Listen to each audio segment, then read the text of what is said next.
So the early noise makers, Arsenal, are clinging onto the lead in the EPL title race, while the big bad Manchester City has been steadily chipping away and chipping away. With, of course, the chasing pack, including Liverpool, left way behind.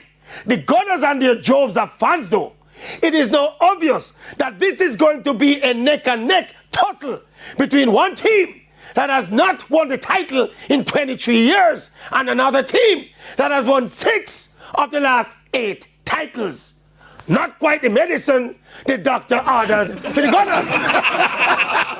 The only thing giving the Gunners some semblance of hope is that Manchester City this season has not been the Manchester City of recent vintage. But guess what?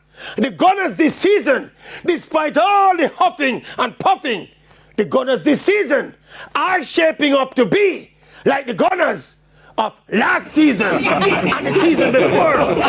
And the season before.